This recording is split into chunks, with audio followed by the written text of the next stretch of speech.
Hey there, today I want to talk a little bit about why Marvel Crisis Protocol's meta is the healthiest of any game I have seen this far into its development, and why it's so encouraging. My name is Nate, and welcome to the Gamers Guild.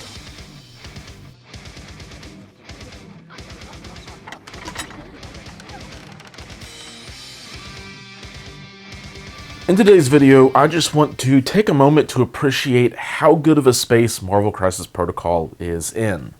The game has always been fun and enjoyable, to me at least, but there have at times been many a time some imbalances in the game. Old Medusa and Enchantress, many a crazy tactic card, and of course the most recent offender was Malekith. And sure, there are still characters that could use a slight tune-up or down, but at this point I would say 95% of the characters out there can hold their own when they are on the table in a beer and pretzels kind of game. Between the releases of the updated Crisis cards and the nerf to the Tiger King, AMG really have seemed to find a sweet spot for the game.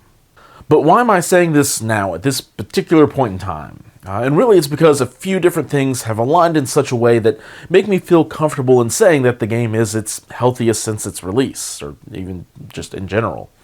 One, it has been a few months since we have gotten the new Crisis cards, so it's a relatively safe bet that they are all really good balance-wise, but that they're also all interactive and just feel good to play.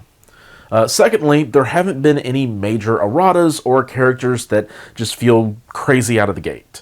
Ulik, the King of Rock and Troll, seems to be one of the more prominent pieces that has recently released, but he still isn't breaking the game. Then we finally have recently had two 64-player events with the Las Vegas Open Invitational in the US, which had an international attendance, and then also the York Weekender in the UK, which also had international attendance. They happened about 2 weeks apart with some of the best competitive players in the world, and the results are beautiful. Now, before you tune me out about a competitive plastic miniatures gamers and stuff, let me take a moment to say that yes, there are certainly such a thing that exists, and that it's good for the game. MCP, while not necessarily designed to be a competitive game, has extremely tight and written rules and a track record of pretty good balance that lends itself to a competitive crowd. And because at this point there are plenty of players that have won or consistently performed well at various large events in person or online, that we can point to some of the best players in our community. Now, why do these two major events paint a beautiful picture? Because between the top 8 finishes, we have 12 different affiliations represented out of the possible 16. To clarify, for LVO, I am looking at those who were undefeated going into round 4, as they had like a bracket system, and then for the York Weekender, I'm looking at the general top 8 finish. And another qualifier, the affiliations I mentioned are the ones that were primarily played by that player. Because there were some dual affiliation rosters, with one exception where a player split their time 50-50.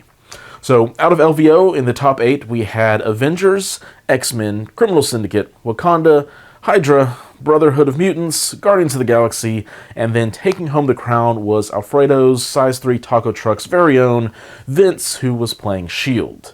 You can find out more about his roster and playstyle by checking out this Mustache Man's YouTube videos, which I'll have a link to down in the description. Then at the Weekender, we had 3 Web Warriors, 2 Brotherhood, a Convocation, a Spider Foes Brotherhood 50-50 split, and then in first place, an Inhumans roster piloted by Ron Black Bolt Walker. If you're wanting to learn more about his team, you can find him talking about it with Aaron, who was one of those top 8 Web Warrior players on the Web Warrior Protocols podcast first episode, that I will also have the link to down in the description. I will admit a difference between these two events is that Beta Ray Bill and Ulik's pack, along with Agent Venom's and Spider-Woman's pack, were released for the Weekender, but not out for LVO. Do I think Agent Venom and Spider-Woman propelled Web Warriors into a new tier of gameplay? not really, as much as I'd love to say Agent Venom put the Web Warriors back on the board, because they also both were S.H.I.E.L.D. affiliated, and Beta Ray Bill and Venom are both Guardian of the Galaxy affiliated, and neither of those affiliations really made it into the top 8 at the Weekender. So really, just credit goes to the UK for having better Web Warrior pilots like Aaron and Agnes, who just rocked it out. Circling back to now the main point, 12 out of 16 rosters possible across 2 tournaments didn't really have much overlap, which shows that this game is in a really good spot and well balanced. Additionally, some of the affiliations from these 16 were not thought to be really super competitive or viable at a competitive level, whereas, well, they are. Which kind of points out to that with enough understanding of the game and your own list, most all of the affiliations can be competitively viable. Now, this isn't to say that some affiliations are in need of some pretty serious love, sorry defenders, but I'd argue that seeing these results, there are several other affiliations that could make it into a top 8 or higher with some time, testing, and effort put into the team. So go and play with the characters and teams that you enjoy, because at the end of the day right now, there are no boogeyman characters or teams that are shattering over the game. Now, there can still be feel-bad games when playing against someone who knows their list inside and out, while you do not, or even just against a more experienced player, but hopefully most of the time a conversation before the game at an LGS can give you an idea of what kind of game each player is expecting or looking for, and find something that is going to be fun for both players. At the end of the day, I really just hope that these results encourage the community around this game like they have done so for me. Play what you want, have fun with it, but that's all I wanted to share with you guys today. I do have one last thing I want to talk about, though. With the growth of the Guild's podcast, as we begin to dip into Star Wars Shatterpoint, we have decided to go ahead and open up the Guild Hall Discord to the public. There will still be additional perks for those who are supporting us on Patreon, but we want to hopefully grow an active community that has a priority on having fun on the tabletop. So if you want to join us to talk about the games that you enjoy and we enjoy, or even just which flavor Oreo is the best, you can find a link down in the description to that Discord. And with that, I do want to say thanks again to the members of the Guild Hall who are supporting the channel and podcast with your contributions on Patreon. It's really not a far stretch to say that I would have stopped doing this a time or two if it was not for the support and encouragement from that. If you're shopping online for your mini stuff, you can also use one of the Guild sponsors to help us. They're great LGSs that are hosting game nights and events for their local players anyway.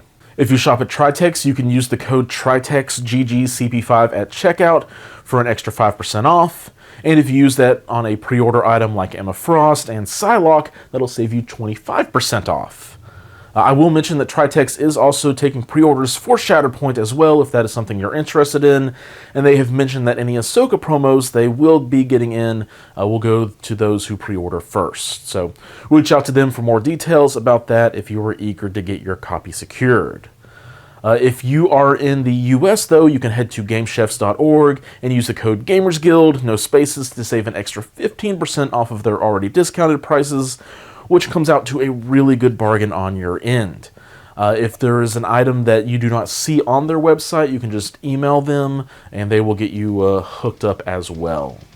However, I will also continue to say, if you're shopping from your own LGS, keep supporting them. We all understand and appreciate that, just supporting where you're playing. So thank you all for watching, and until next time, keep on gaming.